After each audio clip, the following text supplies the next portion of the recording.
everyone, my name is Oliver East and today I'm here to review Tussie Mussie. This is one of the button shy wallet games designed by Elizabeth Hargrave, who you might know who designed Wingspan.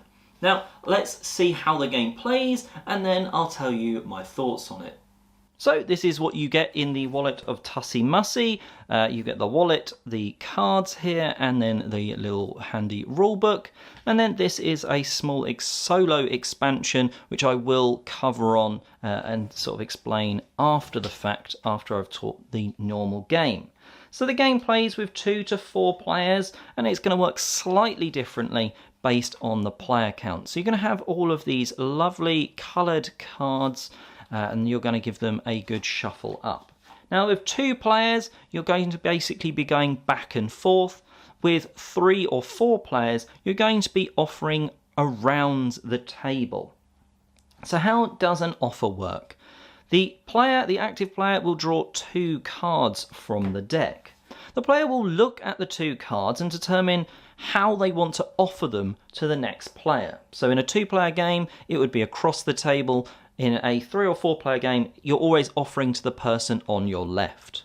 The way you're going to do this is you're going to choose one of them to put face up and one of them to put face down. This way, you know what the 2 cards are, but the person you're offering them to doesn't. So in a 2-player game, let's say I offer them like this to the opponent. Now they can take the face up card, they know what it is, they could see that it might be good for them, and they can keep that as a bouquet card. They could also choose to, without seeing it, take the face down card and take that as a keepsake. Now let's see how that works, but let's say they take that card, leaving me with this keepsake. After that, they would then offer me 2 cards. They'd have a look at these and potentially be offering them to me like this. The keepsakes I've already got, I can have a look at, so I can determine if maybe this face-up card is going to work with that. For instance, here, 3 points if you have no hearts. This card currently doesn't have any hearts on it, so it would be maybe good for me to take it. But they've looked at this card and have chosen to put it face down. Maybe there's a reason. Maybe this is very good for them and we don't want them to take it. But maybe we're going to take that and put that into our row here. So we've got a face down keepsake and then one face up bouquet. The round is going to play out until you've got 4 cards. So depending on how it looks, maybe you end up with something a bit like this. The keepsakes are going to slide down slightly and then you turn them over so you know that they are keepsakes for the sake of scoring. You go through the cards and let's just go through these as examples. So before scoring, I may draw 2 cards, and if I do, I must replace one of my cards, which could be this pink larkspur, and I could replace it with one from the deck. So let's do that. So I draw 2 cards. Now, both of these cards could be good for me. This is points for cards with hearts. I don't have any. This one is cards in my bouquet. I've got 2 bouquet cards and 2 keepsakes. So maybe I take this and I swap it for that one. I could have swapped it for any of the others. These would then just get discarded out of the game. This card, the hyacinth, then would score me 3 points if I have no hearts, which I don't. 3 points for that. I did say this is 2 points because I had the 2 bouquet cards. So we're already on 5 points. This tulip would be 1 point for each red card. In this case, I've got 2, so that's up to 7 points.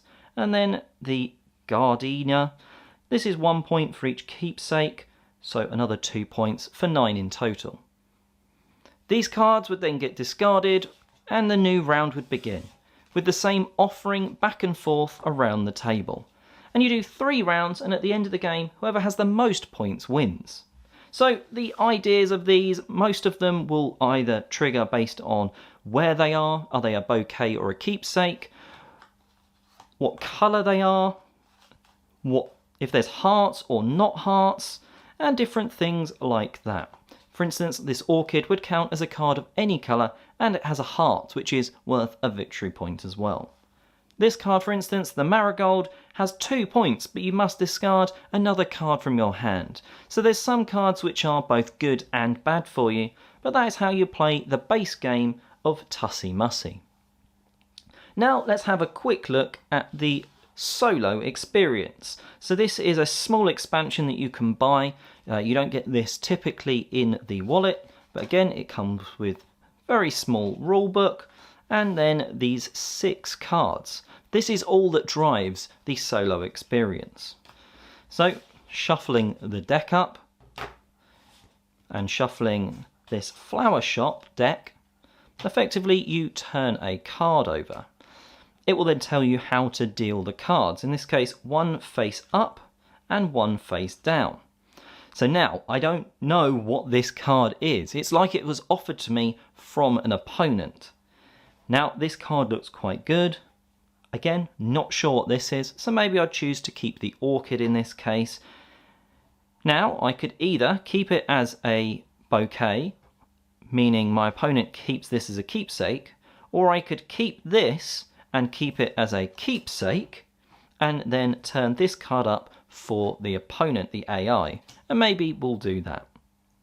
Then, once of that, obviously I can still look at this card because it's my keepsake. But then we turn another card over and would draw 2 more cards for then doing the exact same choice.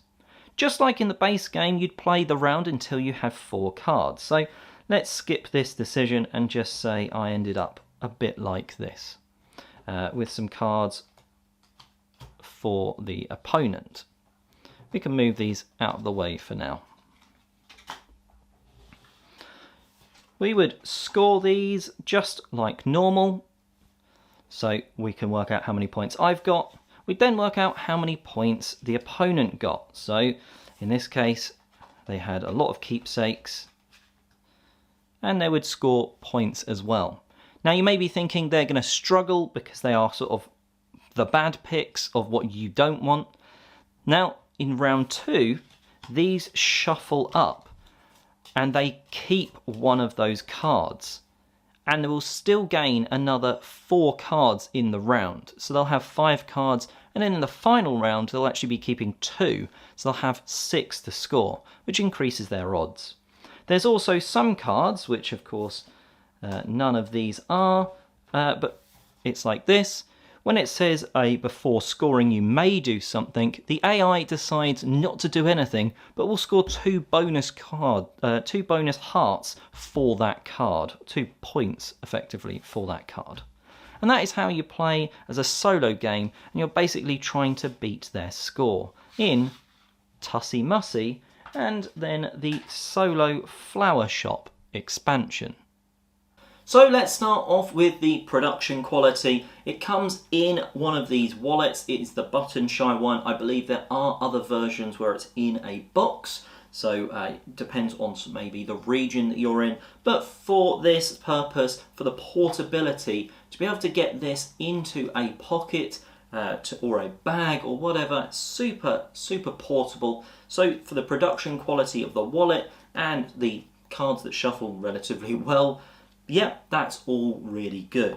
The cards have sort of a nice artwork to them. It's not sort of blowing you away. And to be honest, for the theming of this game, it's not one that would grab me out. Sort of, if I saw it on a list of themes, I wouldn't be running towards flower arranging or gardening or that sort of thing. But for this, it does work very well, as you're sort of, it makes some sense of why you're putting these flower arrangements together. So there's 2 ways to play Tussie Mussie, and let's go through them sort of side by side. You've got the ones with other people. Now this has some really interesting sort of parts to it, because you get to see the 2 cards and you get to make the choice and offer those cards, one face up, one face down, to that opponent. You can sort of get a little bit, not quite a bluff, but you can sort of try and force their hand. If they see a card that they think is probably quite good for them, they might risk taking that face down card, because why would you offer them an obviously good card face up? And there's a little bit of that sort of bluff to that sort of passing cards to other people. And that means when you've played the game a couple of times and sort of know all of the cards in the deck, which is quite easy to do with a very small deck like this is, and then it's very much okay, I know that there's maybe better cards that could be coming out and you're trying to hide. Why would you be offering me that good card? And that's a really interesting part. And I think it works really well when it's two players. When there's more and you're sort of not parts of some of the trades, it feels a little bit sort of on your turn. There's nothing for me to do. But when you are just back and forth offering those cards, there's that real sort of interestingness where it's, I know exactly what you're wanting, or have a good idea what you're wanting, and I maybe can try and bluff you, and you're always involved in the trades, which is good. Now, in terms of the way that you sort of create your sort of two rows, that's a really interesting way of sort of making the cards have a number of different powers, scoring maybe whether you've got exact numbers in the top and the bottom, your bouquet and your keepsakes, scoring for your keepsake or your bouquets, and scoring if it's next to something in your bouquet. It gives much more variety into those cards rather than just the same coloured sets, or if it's got hearts on or not, and it creates better choices because of that sort of two-road system. And you're picking them up, and obviously you can always look at your cards. You're not necessarily always going to know what your opponent's keepsakes are, but there's that nice choice driven by the fact that they've got the different colours. Some just generally come with hearts, which are the points, and then others you can even shuffle them around with some cards to try and get them into those better scoring locations. And I think that is a really good touch of this game. Without that, it would be very sort of one-dimensional. Adding that second row of some of your keepsakes and some of your bouquets, it just means there's enough to sort of really keep you interested. Now, coming onto it as a solo puzzle, those choices still remain. And you'd be sort of maybe thinking, how is it going to be working offering something to an AI? If it wasn't for that slight extra thing in the solo mode, it would be way too easy because they're just getting a random distribution of cards, basically. And you can basically always pick the card that you think is going to be worse for them.